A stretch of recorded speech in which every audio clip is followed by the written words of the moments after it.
E aí, professor?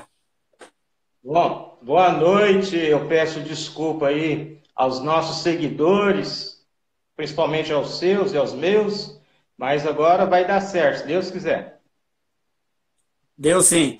Eu também agradeço muito o seu aceite ao meu convite para que pudéssemos, nesses tempos tão turbulentos, de tanta dificuldade, isolamento, distanciamento social, é uma alegria muito grande poder ter um amigo como você especial, que está longe de mim aqui, mais de 200 quilômetros, porém tão pertinho o coração, né? E nós temos aí o recurso da tecnologia para nos aproximar e para conversar sobre coisas tão boas. Para os amigos que estão chegando, muito obrigado. Vocês tiveram a paciência de esperar sanar essa dificuldade técnica. Nós invertemos aqui o papel da live, né? Eu passei a ser convidado do professor, mas de qualquer forma estamos aqui. O importante é isso. E nós vamos falar sobre superação, sobre os novos arranjos sociais. E você que está aí nos assistindo e que nos acompanha sempre, é uma alegria poder contar com a amizade e conhecer essa pessoa tão inspiradora, maravilhosa, como é o professor Vitor. Só para poder antecipar aqui, esse gigante de 1,5 metro de altura, ele é um exemplo para todos nós. Ele nem gosta de falar, ele não gosta de viver de coitadismo, ele não fica lamentando. Todas as conversas do professor Vitor é no sentido de motivar e levar esperança e saber que as coisas podem ser superadas, por mais difíceis que elas possam parecer. O professor Vitor, só para vocês terem noção, é de uma família muito humilde, de uma família numerosa, né, de muitos filhos, e ele nasceu com uma deficiência. Para vocês terem ideia, na sua infância e adolescência, ele teve que passar por 25 cirurgias reparadoras para poder ter uma certa locomoção e poder ter uma autonomia. Isso tendo a mãezinha dele, o pai dele, todo simples. Ele já me contou um pouco dessa história.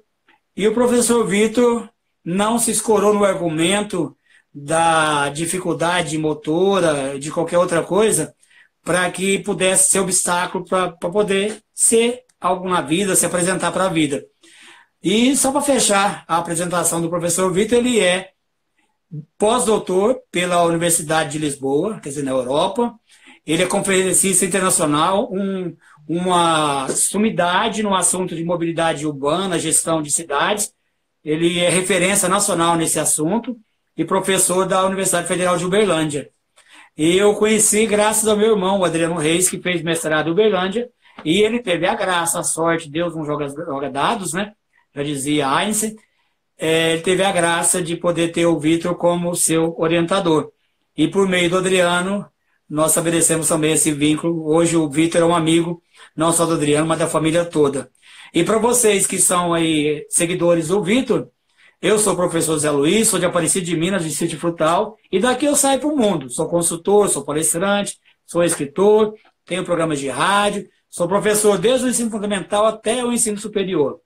Falo com tanta gente, por tantas partes do país, levando toda essa temática que eu acredito que é aquilo que pode mobilizar o ser a buscar a superação e algo melhor. Né, professor? E agora a palavra é sua. Bom, Zé Luiz, tinha falado isso antes, vou falar novamente, né? Agradeço aí a todos os amigos que estão entrando, aos amigos daqui da região, do Pará, do Amazonas, né? Eu tenho muitos seguidores, Camilo, Alisson, todos estão entrando, professor, lá da Amazônia, tem muitos seguidores na Amazônia, muitos ex-alunos na Amazônia. Lá foi onde eu comecei a trabalhar, né? Lá onde foi a minha formação profissional. E eu fiquei lá até 2005, aí eu voltei para a UFO. E aqui eu continuei a trilhar os caminhos, né? Mas a Tatiana Barbosa acabou de entrar agora, eu não vou acenar, porque senão tem que ficar apertando aqui o celular, enfim. Acena com a mão. Professor, muito obrigado. Foi uma família maravilhosa que eu conheci no Pontal do Triângulo, né? O Adriano Reis, engenheiro, palestrante, professor, e você também, que tem um trabalho formidável nas escolas de Frutal, fora de Frutal e as suas palestras, né? Mas, enfim, eu gostaria de deixar, nesses tempos difíceis, igual você está colocando, eu gostaria de deixar uma mensagem de ânimo, né? Principalmente para a família, né? Aqueles que têm pessoas com deficiência, né? Então, mas primeiro eu gostaria de dizer que ninguém é super-herói, né? Então, nós não temos super-herói, a gente faz a conquista através de um processo longo. E aí eu vejo que a família é a base, né? Então, se não fosse meus pais, eu não estaria onde estou acima de Deus. Deus é em primeiro plano. E os meus irmãos também sempre me trataram como um irmão comum, um irmão normal. Então, a família ela é muito importante para a inclusão das pessoas com deficiência, principalmente no âmbito da sociedade. E, nesse sentido, o Estado ele também deve propiciar saúde, educação e qualificação para essas pessoas que têm algum tipo de deficiência. Que, para você ter ideia, de acordo com o IBGE, hoje nós somos praticamente 24% das pessoas. Elas possuem algum tipo de deficiência, né? Eu não vou me estender muito nisso para a gente falar de coisas importantes. E desses 24%, muitas pessoas pensam que são aquelas pessoas que têm algum tipo de coordenação motora. Não. São as pessoas com deficiência visual, né? Elas estão na ordem de 18%. E as pessoas com dificuldade motora na ordem de quase 7%. Mas, enfim. E aí eu pergunto para você e para todos aqueles que estão nos assistindo, aonde estão essas pessoas? Se são 24%, aonde estão? Essas pessoas não são visíveis, né? No deslocamento cotidiano, nas suas atividades diárias, né? Elas não são visíveis.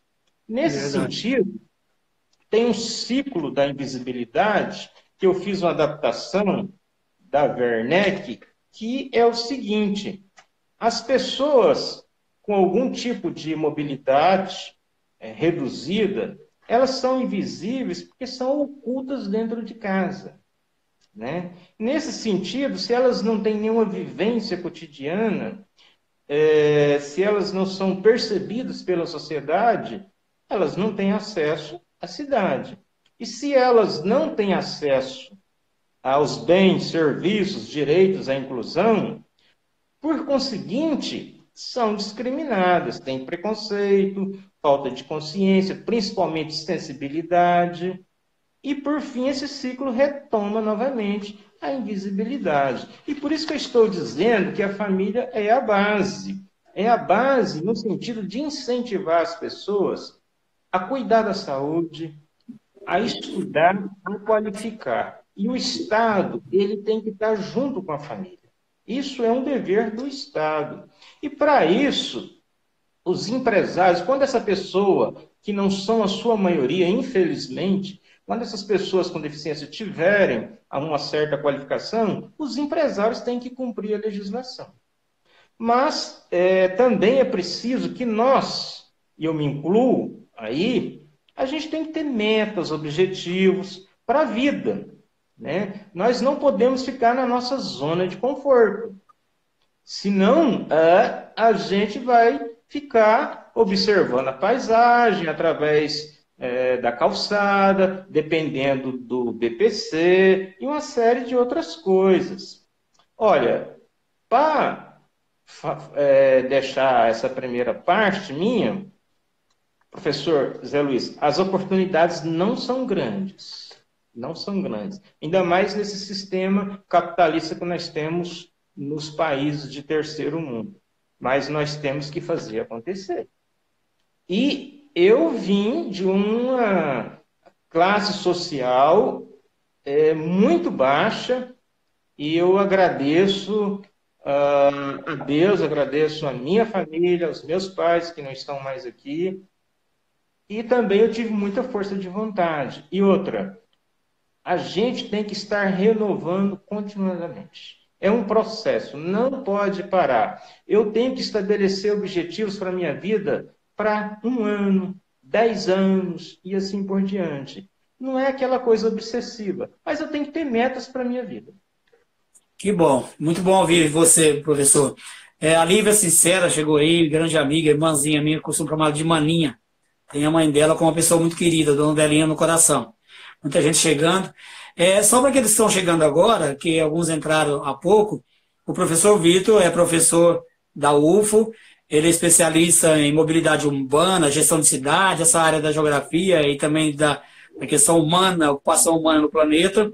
Ele hoje é uma referência nacional, é convidado para dar conferências pelo Brasil inteiro. Ele é pós-doutor nessa área na Universidade de Lisboa. E, como eu disse agora mesmo, um homem, um exemplo, uma inspiração, um gigante no alto dos seus 1,5 m de altura, que passou por 25 cirurgias reparadoras, que veio de família humilde, e hoje é esse exemplo, essa pessoa maravilhosa que veio falar conosco. O professor Vitor, ele inclusive é motorista, ótimo motorista. Tem veículo adaptado e tudo, dirige super bem. Tem uma perna menor que a outra, mas ele se ajeita, que é uma beleza. Dirige muito melhor que alguns marmanjos aí, que tem o corpo inteiro, que ele consegue se adaptar e isso é superação.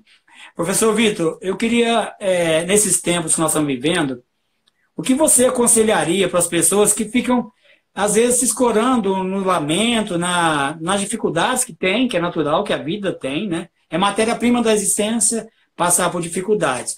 Mas as pessoas que passam por alguma dificuldade momentânea, seja ela de ordem financeira, de saúde, que palavra você daria para essa pessoa para que ela pudesse aprender e saber que ela também tem condição de superar toda essa dificuldade?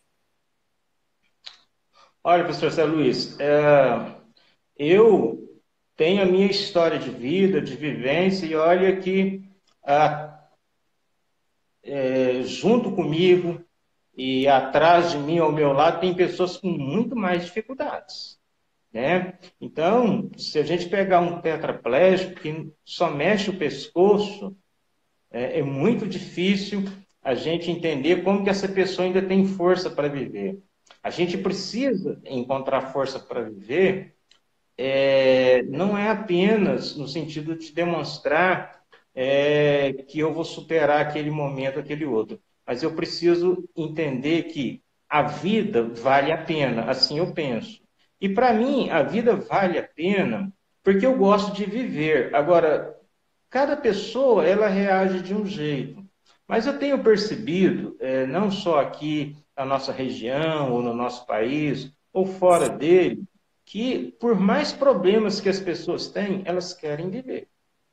Né? Elas querem viver e muitas pessoas pensam que a gente não tem uma vida ativa, produtiva. Ao contrário, temos sim. Inclusive, pessoas tetraplégicas, paraplégicas, conseguem ter uma vida com a sua família, uma vida conjugal, uma vida com seu trabalho. Algumas são empresários, outras são cientistas renomados. Veja o caso do Stephen Hawking, que é um físico super renomado no mundo inteiro, né?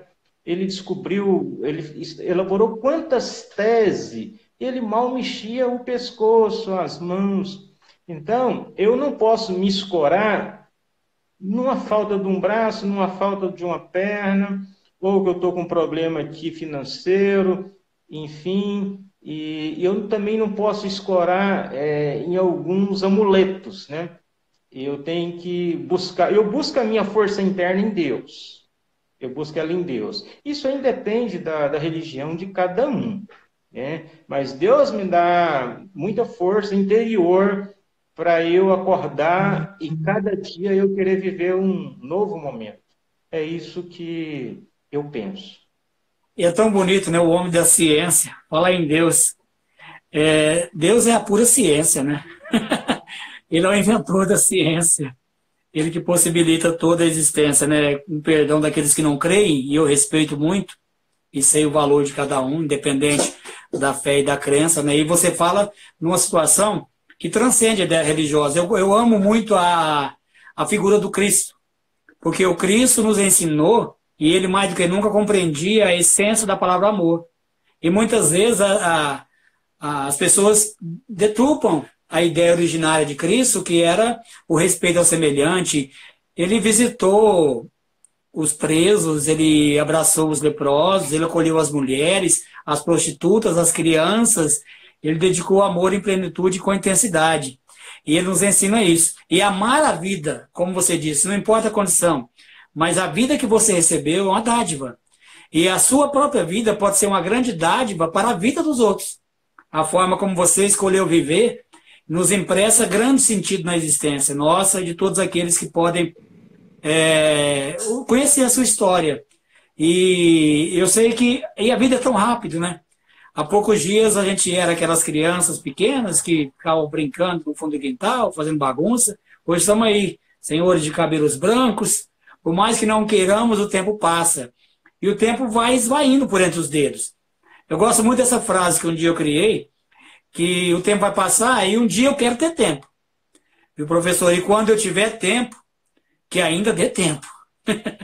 Porque todo mundo é uma cobrança de si, uma correria louca. Talvez isso tudo que aconteceu agora tenha sido para a gente poder parar um pouco e pensar. Eu escrevi agora mesmo para um amigo meu amigo, saiba que o amanhã já não será o ontem. O que nós vivemos ontem jamais será igual. Seremos uma nova terra, um novo jeito de viver. Por isso que o tema da nossa live hoje é novos arranjos sociais. Não queira repetir velhas ideias como se fossem novas, porque não vai funcionar. Você pode até pegar uma ideia que está lá antiga, que é boa, mas reconstruí-la para adaptar nesses novos tempos. As coisas agora precisam de mais atenção, nós precisamos nos olhar mais uns dos outros. Precisamos primeiro cuidar da gente, né? Nós precisamos pensar, o que eu estou fazendo? Outro dia eu fui trabalhando nessa correria, andando para cima e para baixo, dando palestra, consultoria, capacitação. Eu dirigi quase 5 horas sem parar. Sabe o que foi o resultado disso? Bem, cabeça boa, saúde boa. O resultado disso foi um problema da inflamação na perna, que gerou uma situação muito grave. Graças a Deus não foi algo tão assim perigoso para a minha saúde. Coube um tratamento emergencial. O meu doutor, o médico doutor Ronaldo Jonas, que é um anjo, conseguiu entrar com o medicamento na hora certa e me tirou e me afastou de tudo. E eu estou bem, me recuperei, estou 100% novamente. Mas naquele momento eu percebi, opa, vai devagar. Por que eu tenho que, com tanta sofreguidão, por que eu tenho que andar 5 horas sem parar de carro, sem movimentar? Para um pouquinho, desce, vai ao banheiro, ri, conversa, anda um pouquinho. É preciso olhar, às vezes o seu colega de trabalho, professor, está do seu lado ali, com aflição, com sofrimento, e você passa dias, meses, anos com esse colega e não conhece a história de vida dele.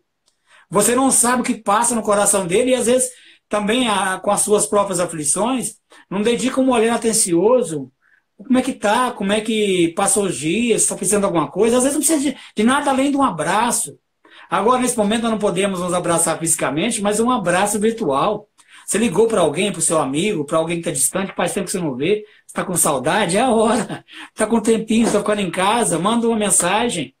Vamos nos encontrar mais. Nós somos distantes agora para que nós possamos, daqui a pouco, nos abraçar. Então, isso é cuidar uns dos outros. E ao cuidar de mim, eu também posso adquirir saúde suficiente para também ajudar a cuidar dos outros.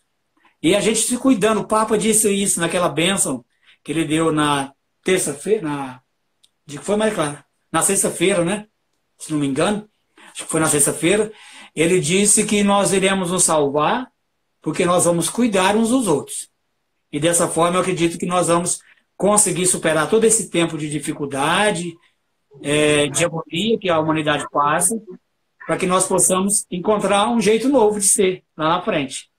E aí a gente entra na segunda etapa da nossa live, que é falar sobre isso, os novos arranjos sociais.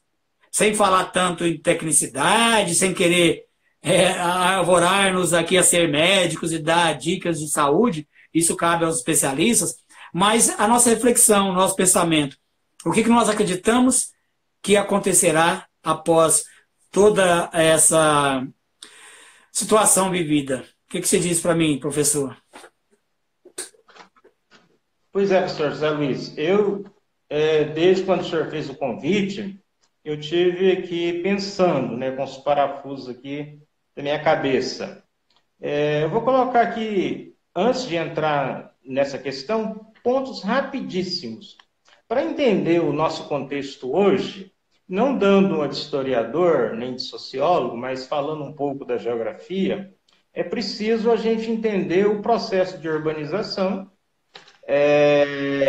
com destaque para pós-revolução industrial, que atinge a Europa nos séculos 17 até o 19.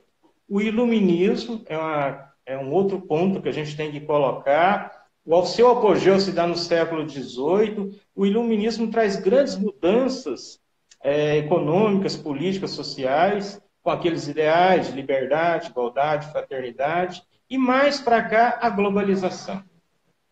É um processo, essa globalização, resumindo, ela é um processo de integração política, econômica e cultural mundial. Então, houve muitos avanços dos meios de transporte e comunicação, mas falando um pouquinho dessa globalização cultural, que é o que mais nos interessa, principalmente para essa questão desses arranjos sociais, o compartilhamento cultural, ele é desigual, assim como a sociedade.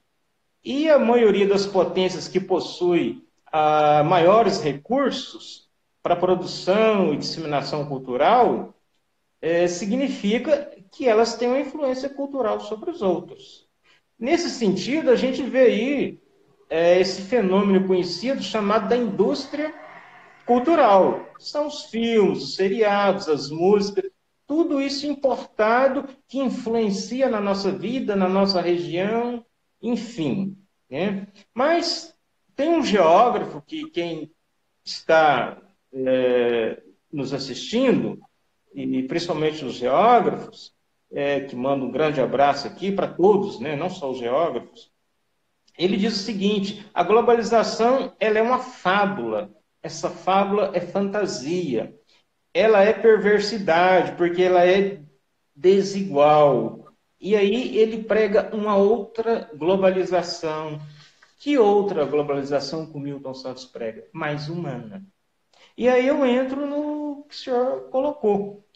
Quando tudo isso passar, o que vai restar para essa sociedade? Olha, pegando a fala aqui do pastor Menezes e de outros, que não dá para colocar aqui, eu acrescento aqui algumas ideias. Depois que tudo isso passar, eu disse do início do processo da urbanização até a globalização, porque no Brasil, entre os anos 60 e 70, a nossa população saiu do campo e veio para a cidade. Mudou o local de moradia, mudou o comportamento da família. E na globalização, mudou o comportamento econômico, político e cultural. Também mudaram essa questão, principalmente a informação. Mas que informação que chega para todas as pessoas? É a informação que tem no celular e tal, enfim. Mas a globalização não atinge a todos. Então eu vejo que quando esse vírus ele veio para nos fazer pensar um novo modelo de sociedade. Ele veio agilizar pensar isso. A gente precisava pensar esse novo modelo de sociedade. Os filósofos que nós temos hoje são filósofos de clínicas. Eles não estão estudando a sociedade profundamente.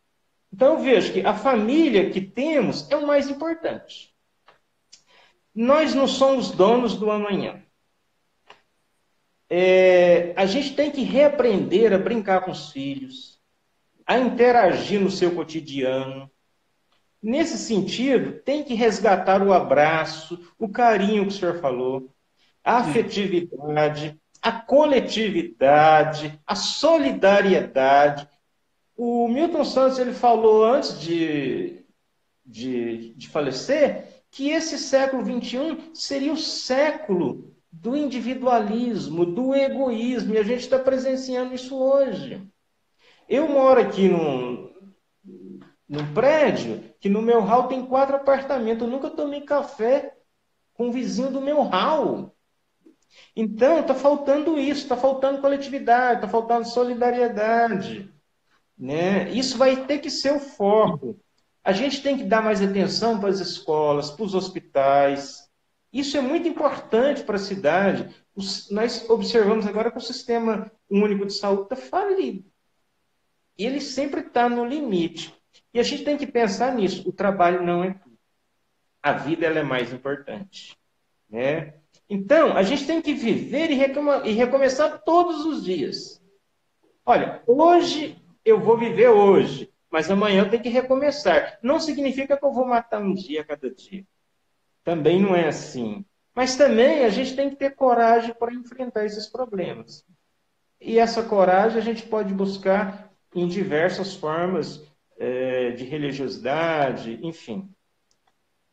E, já finalizando essa parte também, a gente tem que espalhar o amor até esse amor se transformar em pandemia por todos os lugares.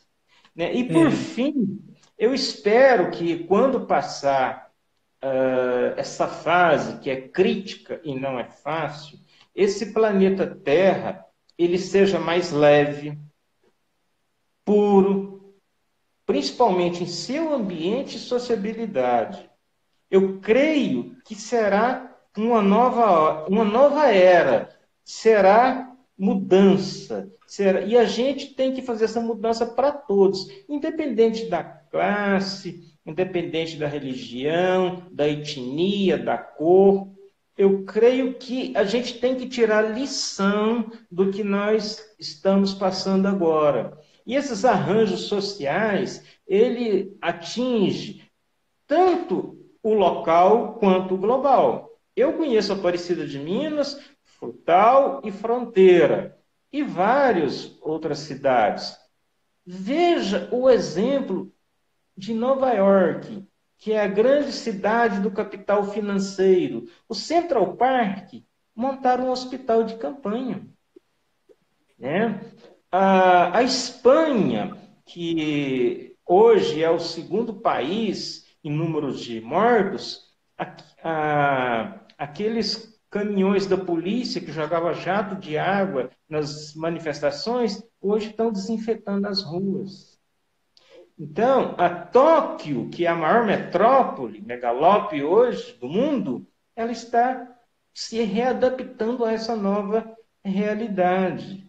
Então, a gente tem que pensar assim, tirar lições. Olha, o que esse coronavírus está fazendo na nossa sociedade, nas nossas vidas? E eu tenho que olhar do lado, olhar o próximo, e olhar o vizinho, olhar a cidade e olhar o mundo. Isso mesmo. E é importante destacar o que você falou, a questão da globalização, né? Tudo isso é fruto da globalização. E ela veio nos ensinar o que nós podemos tirar desse momento.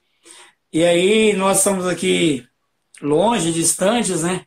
E às vezes com saudades uns dos outros, né? Uma amiga minha mais cedo confidenciou comigo, e ela deve estar por aí nos ouvindo, que estava batendo um desespero, vontade de chorar, saudade das pessoas, vontade de sair, né? Aí eu me lembrei daquela canção, né, antiga. Ela, na verdade, na origem é um forró, né?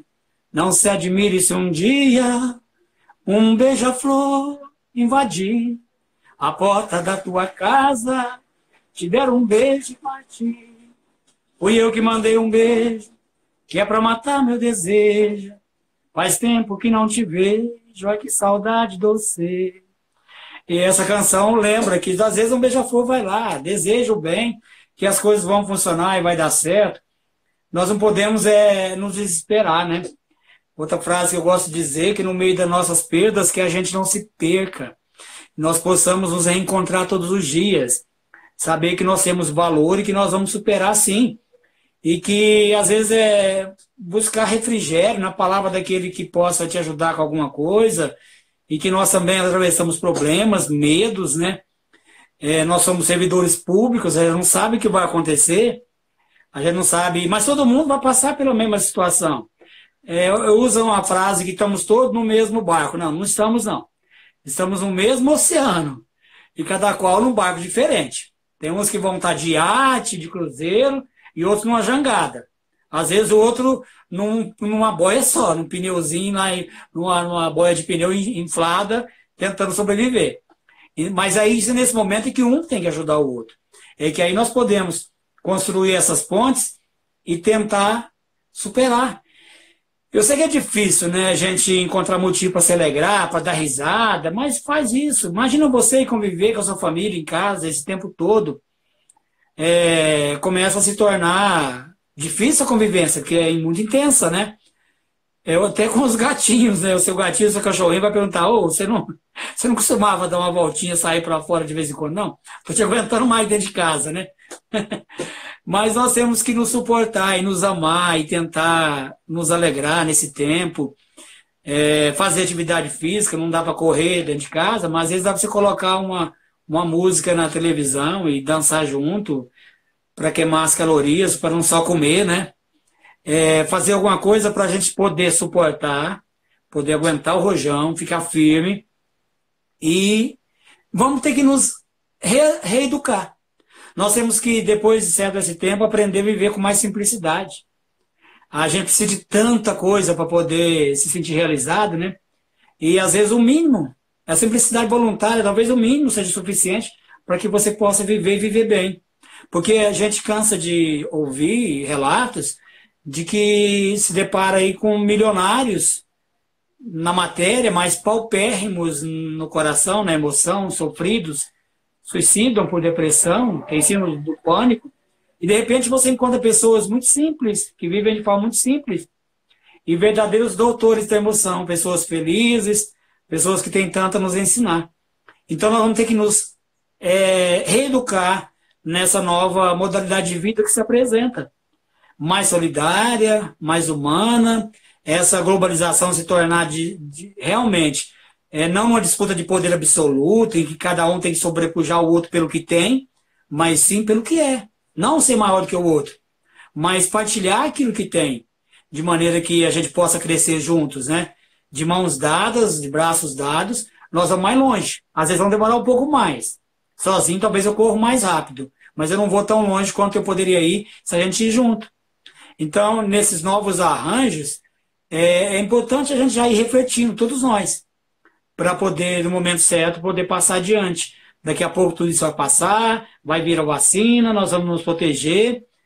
E como é que vai ser o enfrentamento de tudo isso? Eu como professor na sala de aula, você também, eu como palestrante, no meu programa de rádio, como é que vai ser esse intercâmbio com o outro, com o semelhante, com aquele que de repente precisa do mínimo que eu possa ofertá-lo, que seria uma palavra, uma atenção, um cuidado, e que nós devemos, então, parar agora e observar que existe alguém do seu lado e que necessita muito também do seu amparo, da sua força.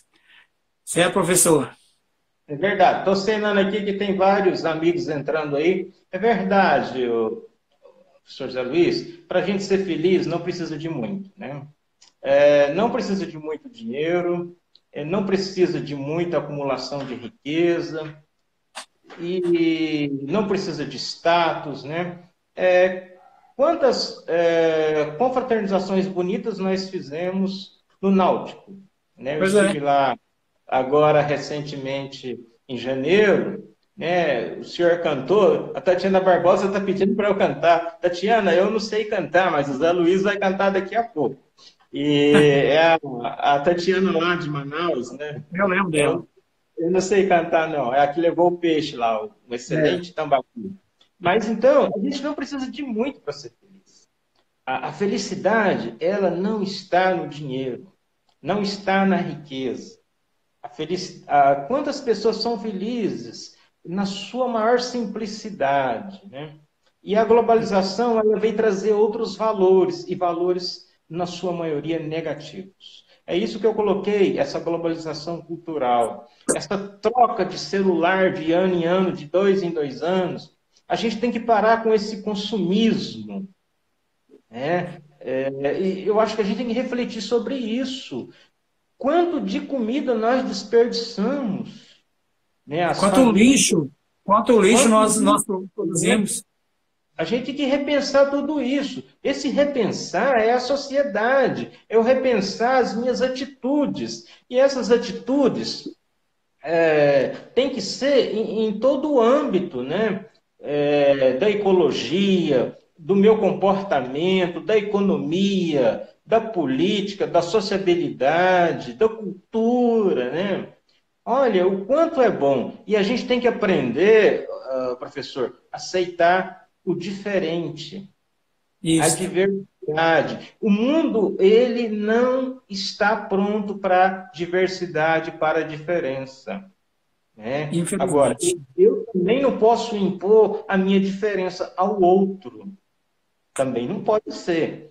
Né? Mas nós temos que aceitar que as pessoas não são iguais. Elas não são casinha do Minha Casa Minha Vida do ponto de vista da homogeneidade ou do BNH. Né? E nesse aspecto, eu vejo que a gente tem que tirar uma grande lição desse momento. E aí eu tenho esperança, professor. Mas, por outro lado, tem pessoas que são egoístas. Elas não querem abandonar as suas teses, as suas ideias. Elas querem continuar impondo um pensamento heterodoxo, né? Aliás, Não, ortodoxo. Desculpa. infelizmente, professor, nós vamos ter que aprender a lidar com isso.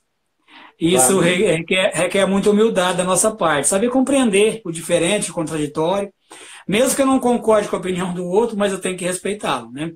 Como diria meu filho, eu respeito sua opinião, apesar de sua opinião não sei lá essas coisas, mas tem que respeitar. A gente precisava mais abrir o coração, né? Estar aberto mais ao outro, entender que ninguém é igual nessa vida, cada um tem a sua particularidade, que nós, nessas diferenças, é que nós nos completamos. Né? Que a pessoa fala assim, não, eu respeito os gays, mas eu não aceito, eu não aceitaria um filho meu ser gay, né? Eu preferia que ele morresse no acidente, sem querer falar nada, nem dirigir nada para ninguém. Mas eu não penso assim. Eu penso da seguinte forma, o importante é a pessoa ter dignidade. O importante, o valor da pessoa não está aprisionado na sua condição física, no seu gênero sexual, nem na sua condição econômica, nada disso. A pessoa vale por aquilo que ela é, não pelo que ela tem, nem pelo que ela aparenta ser. Eu já disse um dia que se eu fosse detentor de algum cargo assim importante, eu ia sugerir nome de rua, quando inventasse uma rua, nome do gari, nome daquela pessoa mais simples, que passou talvez a vida de forma anônima, invisível, como você disse agora mesmo, mas que passou pela vida praticando o bem, fazendo o bem, limpando os caminhos para que nós pudéssemos passar. E muitas vezes elas não são nem sequer notadas. A gente passa por elas, não fala nem bom dia, como se elas não existissem. Eu falo para os meus meninos lá da escola, né?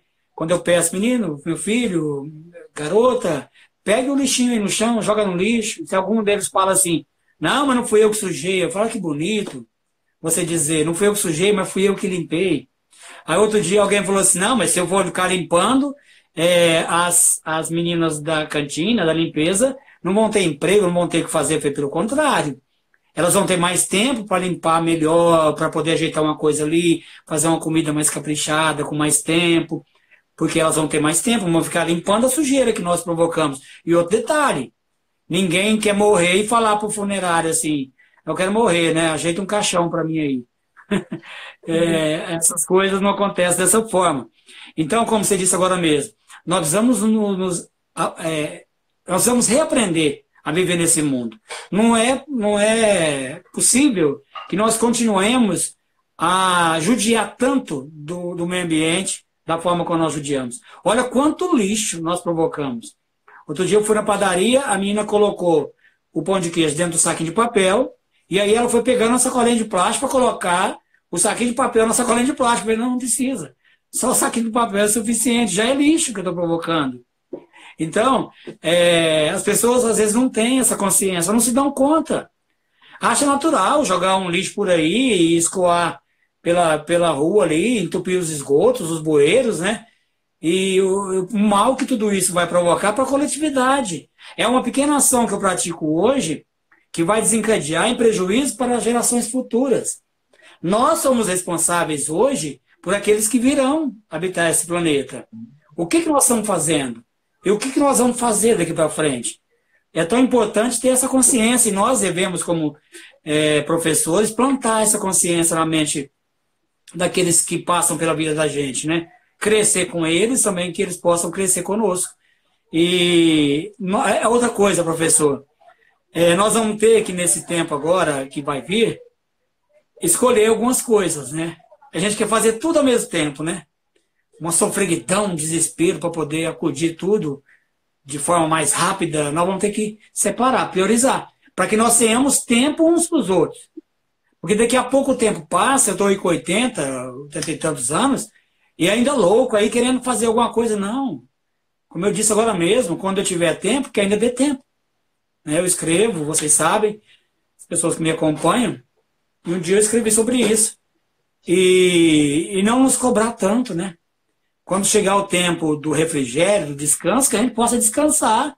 Não ficar com peso na consciência de se achar útil, tem que ser útil o tempo todo. Eu tenho que ser útil para mim também, não é? Perguntei para a pessoa assim, ei, como é que tá a vida? Ah, uma correria, uma loucura. Não, perguntei como é que tá a vida. Como é que você está passando o seu tempo com as pessoas que você ama, né, professor? Pois é, a gente tem que dedicar tempo às pessoas que a gente ama, né? Não importa se é a esposa, se é o filho, se é o enteado, se é um amigo, né? E aí, professor, essa sociedade em rede virtual tornou as pessoas mais frias, né? A falta do abraço, a falta do calor humano, né? Cadê os almoços aos domingos? Né? Cadê os almoços aos domingos? Aqui eu não estou falando para a gente ser nostálgico, resgatar aquela sociedade do século XX, mas eu estou falando da gente encontrar com a família, né? Encontrar com os amigos. Não importa se é no happy hour, não importa se é no almoço, não importa se é numa pescaria. A gente tem que ter tempo para nós, inclusive, nós mesmos. Mas esse mundo pós-moderno coloca coisas para nós o seguinte, olha, eu tenho que matar um coelho, um leão por dia, que tem dois me esperando no outro. E aí o senhor pega aqueles executivos da Paulista, tudo na faixa de 40, 50 anos, está com infarto. Aí quando ele dá um infarto, aí ele desacelera, aí ele vai querer mudar para uma cidade do interior, vai morar numa chácara, aí ele acorda para a vida. Gente, vamos acordar para a vida agora, vamos acordar para a vida hoje. Vamos andar menos de carro, vamos andar mais de bicicleta, vamos comer mais produtos orgânicos na medida do possível que a gente possa ter acesso também, ter uma qualidade de vida melhor, fazer atividade física. Né? Olha, Uberlândia tem espaço físico para fazer, Frutal tem, qualquer cidade tem. A gente veja o que a Itália está nos ensinando, né? Aqueles pequenos prédios de classe média estão fazendo atividade física coletiva, estão cantando.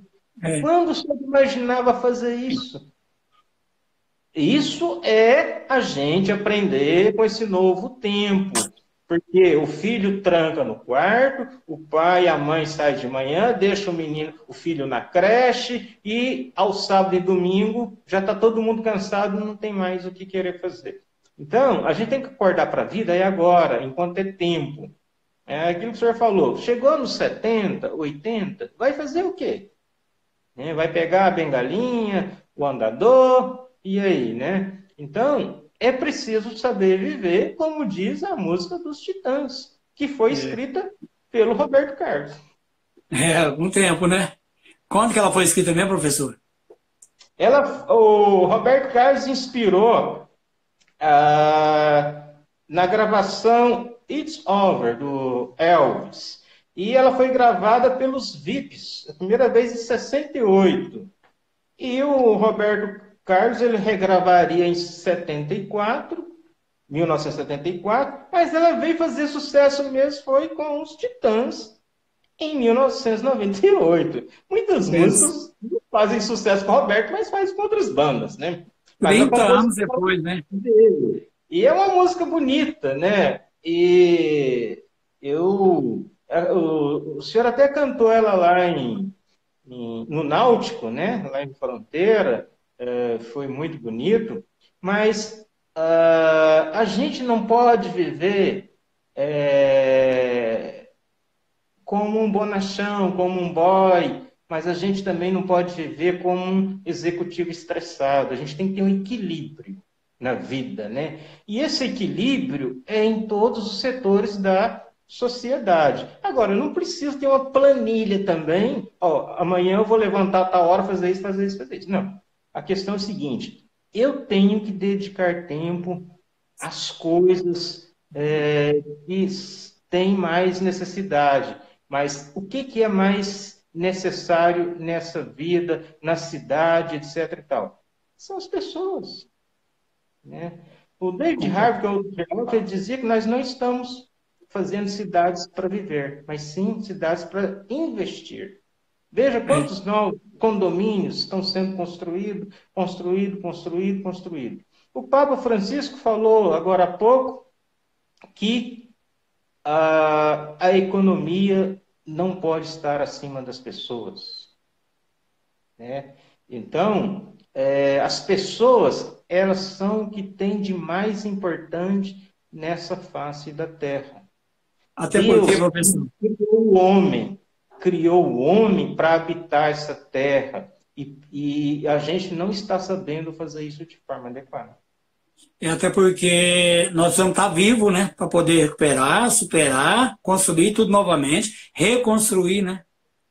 Exatamente. Mas o senhor quer que eu cante? Então, se o senhor puder atender aos pedidos aí da Tatiana, de outros aí, cante então. É preciso saber viver do Roberto Carlos e com sucesso do Titãs. É uma música linda e eu creio que isso ilustra muito bem o que a gente dialogou nesses minutos agora e que a gente tem que trazer essa reflexão para nós e fazer com que haja mudança. Não adianta eu prometer, olha, não, amanhã eu vou mudar. Mas não muda. Né? A gente tem que tirar lições da crise, das dificuldades, de qualquer coisa nas nossas vidas. E dificuldade não é o que falta. Mas eu tenho esperança. Temos aos montes, né? Um abraço aí pro Hélio, pro Osterno, que está chegando aí, tanta gente bacana. Lembrando que depois nós vamos disponibilizar a live no YouTube. Tanto eu quanto o professor Vitor vai mandar o link depois aí no Instagram, no Facebook, para quem quiser assistir, vai estar lá. Vamos cantar então? O senhor canta, eu só Aumenta? Não, vou baixar depois. Pode aumentar. Aumenta. Canta comigo aí da sua casa, quem estiver nos ouvindo. sacaneando a câmera aqui, o celular. Quem espera que a vida seja feita de ilusão, pode até ficar maluco ou morrer na solidão. É preciso ter cuidado pra mais tarde não sofrer. É preciso saber viver. Toda pedra no caminho você pode retirar. Numa flor que tem espinhos, você pode se arranhar. Se o bem e o mal existem, você pode escolher. É preciso saber viver. É preciso saber viver. É preciso saber viver. É preciso saber viver, saber viver, saber viver. E a vida é assim. Ela te dá caminhos para que você possa escolher, para que você possa seguir. Está nas suas mãos. A vida te dá um limão. Ou você deixa de se perder, ou faz desse limão uma linda, uma deliciosa limonada. Desse jeito. E cada um no seu cantinho pode fazer diferença. Cada um do seu jeito. Pode alegrar a vida do irmão, daquele que está do seu lado. Ser motivo de esperança, de inspiração. E juntos nós podemos vencer. E não vamos chegar lá. Creia. Quem espera que a vida seja feita de ilusão pode até ficar maluco ou morrer na solidão. É preciso ter cuidado para mais tarde não sofrer. É preciso saber viver. Toda pedra no caminho você pode retirar. Numa flor que tem espinhos você pode se arranhar. Se o bem e o mal existem, você pode escolher. É preciso saber viver. É preciso saber viver. É preciso saber viver. É preciso saber viver. Saber viver. Saber viver. É preciso saber viver. Né, professor? Pois é, professor João Luiz, eu fico muito feliz pelo convite. Tem vários amigos aqui que estão acenando para mim. E nessa luta aí de 30 anos de universidade, 15 em Manaus e 15 aqui em Uberlândia. Tem muitos seguidores que nos ouviram aqui, nos assistiram. Não vou citar os nomes, senão esqueço. Foram comigo dos trabalhos de campo da Amazônia. Um abraço aí para todos. Todo o pessoal da Amazônia, aqui da região, ex-alunos meus, aos amigos do senhor, os seguidores de toda a região. Enfim, é muito bonito poder compartilhar essas ideias, e ideias tranquilas, né? Nós precisamos de um mundo mais leve, nós precisamos de um mundo com esperança, né? E uma esperança de ser um mundo melhor. O Raul Seixas, né? Que muitos gostam, outros não gostam, mas ele já dizia, quanto tempo atrás, né? O dia que a Terra parou, a metamorfose ambulante, né? Então, a Terra praticamente está parada. E a metamorfose? Nós temos que se transformar para o bem. Eu sei que o bem vai impor sobre o mal. Isso eu tenho certeza, porque Deus é um Deus de vitória. Amém. Professor, eu quero agradecer muito a participação do senhor comigo hoje nessa live. Uma alegria muito grande, foi muito emocionante. Eu quero encerrar cantando uma canção aqui, que nós temos muita pressa, né? E é preciso tocar a vida em frente, às vezes um pouco mais devagar. Isso. E aí, aqueles que puderem, depois nós vamos compartilhar o vídeo para poder assistirem, passarem adiante, esparramarem, né? Espalharem a boa nova para frente. Vamos cantar essa canção? Você me ajuda aí, professor? Tocando em frente. Almir Sater, Renato Teixeira.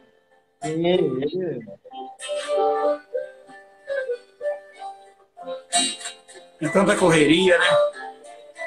E agora a vida nos obriga a parar um pouco. A saber esperar. Muito bem, é verdade. Ando devagar, porque já tive pressa. E leve esse som. Porque já chorei demais. Hoje me sinto mais forte, mais feliz que